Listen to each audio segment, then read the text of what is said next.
சொன்னேன் இல்லையா, five crafts ரோடுக்கு பாரதியார் சரணியை வச்சாங்கன்னு சொன்னேன் இல்லையா, அந்த பாரதியாருடைய நினைவு இல்லம் இங்கே இந்த தெருவோட நேரம் போனீங்கன்னா பாரதியார் வாழ்ந்த வீடு வரும். அதையும் நம்ம பார்த்துட்டு வந்துடலாம். பாருங்கள்.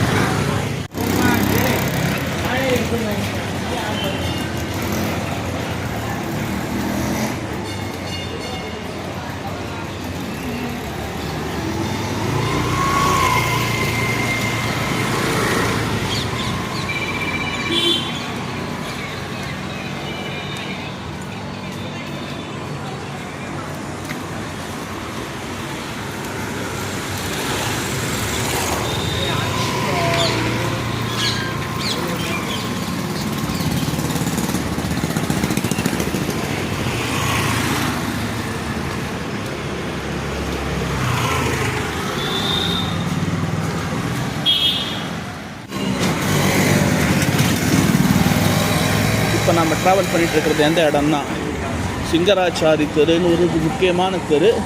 இது பார்த்திங்கன்னா குடியிருப்பு பகுதிகள், வங்கிகள், கடைகள் மற்றும் இதர பகுதிகளால் நிரம்பியது.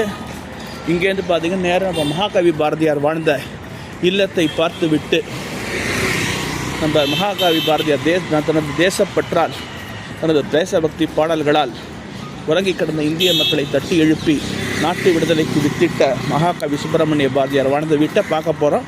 பார்த்துட்டு அப்படியே நம்ம இடத்திற்கு திரும்ப போகிறோம். பாருங்கள். இப்பொழுது நம்ம யூடியூப் பேஸ் இப்போ நம்ம எதை பார்க்கணும் வந்தோமோ அது பார்த்துட்டோம். சுப்பிரமணிய பாரதியார் நினைவு இல்லம், அவர் வாழ்ந்த வீடு. இது பார்த்திங்கன்னா அவர் வாழ்ந்த வீடு. இந்த ஒவ்வொருவரும் தேசபக்தியுடைய ஒவ்வொருவரும் காண வேண்டிய இடம். தனது எழுச்சிமிகு பாடல்களால் உறங்கி கிடந்த இந்திய மக்களை எழுப்பி தேசப்பற்றை ஊட்டி நாட்டு விடுதலைக்கு தயார் செய்தவன் மகாகவி சுப்பிரமணிய பாரதியார். அப்படிப்பட்ட ஒரு மாபெரும் கவிஞர் வாழ்ந்த இந்த இல்லம். இதை பாருங்கள். பார்த்துட்டு இங்கே ஒவ்வொரு நாட்டுப்பற்றுடைய ஒவ்வொரு குடிமகனும் இந்த இடத்தை பார்க்க வேண்டிய இடம் பார்க்கணும். இப்போ நம்ம என்னென்ன போட்டிருக்காங்க பார்வை நேரம் என்னன்னு பாருங்கள்.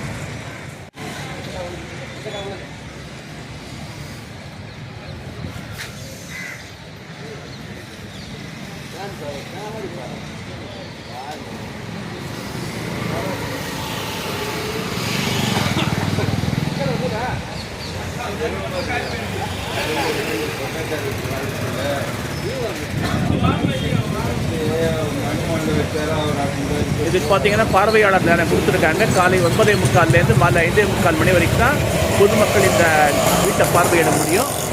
எனவே பொதுமக்களே இந்த இடத்துக்கு வாங்க, நாட்டு விடுதலையை போற்றுங்கள், உங்களுக்காக போராடிய இந்த மாபெரும் கவிஞனை போற்றுங்கள், நாட்டுக்காக உழையுங்கள் என கூறிக்கொண்டு இந்த உரையை முடித்துக் கொள்கிறேன். இந்த விளாகை முடிச்சுக்கிறேன். நன்றி, வணக்கம், ஜாய் ஹிந்த்.